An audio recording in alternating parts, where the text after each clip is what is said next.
সালামু আলাইকুম বন্ধুরা, কেমন আছেন সবাই? আশা করি অবশ্যই ভালো আছেন। আজকের ভিডিওতে আমরা দেখব যে কারা সঞ্চয়পত্র ক্রয় করতে পারেন, কোন প্রকারের সঞ্চয়পত্র ক্রয় করতে পারেন। সঞ্চয়পত্র আপনি চাইলেই যেকোনো প্রকারের ক্রয় করতে পারবেন না। তো প্রচলিত যে প্রধান ৪ টি সঞ্চয়পত্র আছে, এটাকে কখন কত টাকার ক্রয় করতে পারেন এটা অবশ্যই আপনার জানতে হবে। আপনি এখনো নিজে ইনকাম না করলেও আপনার বাবা-মা, ভাই-বোন যারা ইনকাম করে তাদেরকে এই যে সঞ্চয়পত্রে বিনিয়োগের ব্যাপারে ডিটেইল তথ্য কিন্তু আপনি দেখতে পারবেন। সর্বপ্রথমেই যে জিনিসটা বলবো যে বাংলাদেশে বর্তমানে ১৮ বছরের কমে অর্থাৎ নাবালক ব্যক্তি সঞ্চয়পত্র ক্রয় করতে পারে না। মূল কথাটা হচ্ছে যে জাতীয় পরিচয়পত্র বাধ্যতামূলক। তাই যাদের জাতীয় পরিচয়পত্র নাই তারা কিন্তু এটি ক্রয় করতে পারতেছেন না। তো বাংলাদেশে যদি আমরা দেখি বাংলাদেশ সঞ্চয়পত্র, ৩ মাস অন্তর মুনাফা ভিত্তিক সঞ্চয়পত্র, পরিবার সঞ্চয়পত্র এবং পেনশনার সঞ্চয়পত্র। এই ৪ প্রকারের সঞ্চয়পত্র আছে। পাশাপাশি আরও কিছু আছে, সেটা আমরা পরের দিকে আলোচনা করব। প্রথমেই চলে আসি যে পেনশনার সঞ্চয়পত্র। তো মনে রাখবেন পেনশনার সঞ্চয়পত্র সবাই ক্রয় করতে পারে না। শুধুমাত্র যারা পেনশনভোগী অর্থাৎ অবসরভোগী সরকারি, আধা সরকারি, স্বায়ত্তশাসিত, আধা স্বায়ত্তশাসিত প্রতিষ্ঠানের কর্মকর্তা ও কর্মচারী, এটা ছাড়া সুপ্রিম কোর্টের অবসরপ্রাপ্ত বিচারপতি, এটা ছাড়া ৩ বাহিনীর অবসরপ্রাপ্ত যারা সদস্য আছেন এবং এই ৩ বাহিনীর মৃত সরকারি চাকরিজীবীর, এই ৩ বাহিনীর বাইরেও মৃত সরকারি চাকরিজীবী যারা আছেন তাদের স্বামী, স্ত্রী এবং সন্তানরাও কিন্তু এই সঞ্চয়পত্র ক্রয় করতে পারতেছেন। মূল কথাটা তাহলে হচ্ছে পেনশনার সঞ্চয়পত্র শুধুমাত্র যারা পেনশন পান তারাই ক্রয় করতে পারবেন এবং এই ক্ষেত্রে সরকারি চাকরিজীবী উনি যদি মারা যান তাহলে ওনার পেনশনের টাকায় ওনার স্ত্রী অথবা স্ত্রী মারা গেলে স্বামী এবং সন্তানরা এই পেনশনার সঞ্চয়পত্র ক্রয় করতে পারে। তো এই পেনশনার সঞ্চয়পত্রে সর্বোচ্চ যেই বিনিয়োগ সেটা পেনশনের টাকা থেকে ৫০ লাখ, বাইরে টাকা যুক্ত করলে কিন্তু হবে না। তাহলে আমরা একটা জিনিস ক্লিয়ার হইলাম, সেটা হচ্ছে পেনশনার সঞ্চয়পত্র শুধু পেনশনভোগী এবং পেনশনের টাকা দিয়ে ক্রয় করা যায়, এর বাইরে ক্রয় করা যায় না। আর যেই ব্যক্তি পেনশনভোগী তার যদি আরও অন্যান্য ইনকাম থাকে সেগুলো দিয়ে উনি সাধারণ ব্যক্তির মতো অন্য যে ৩ প্রকারের সঞ্চয়পত্র পাবো সেখানেও কিন্তু বিনিয়োগ করতে পারবেন।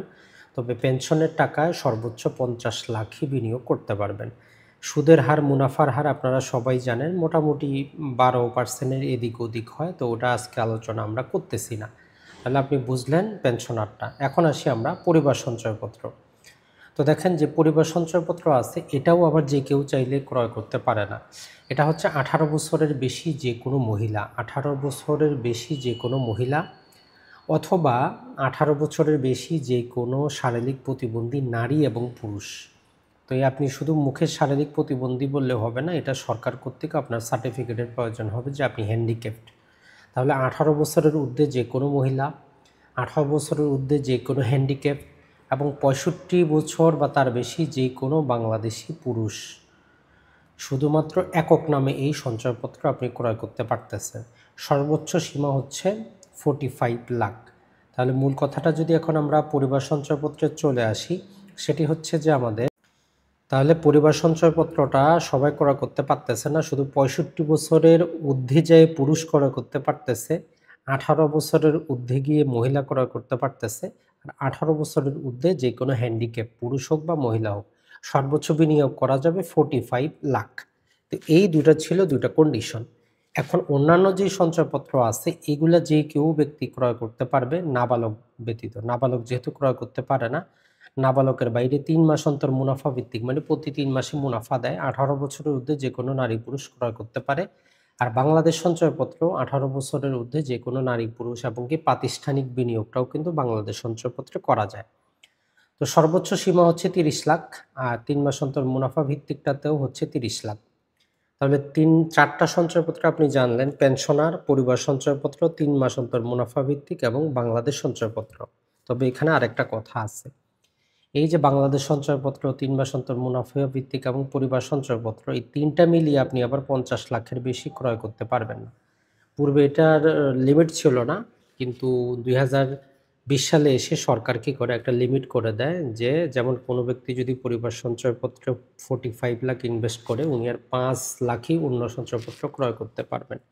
তাহলে ৩টা মিলিয়ে টোটাল করা যাবে ৫০ লাখ। এর পাশাপাশি এই 50 লাখ আপনি বিনিয়োগ করার পাশাপাশি ডাকঘর সাধারণ হিসাব এবং মেয়াদি হিসাব আছে।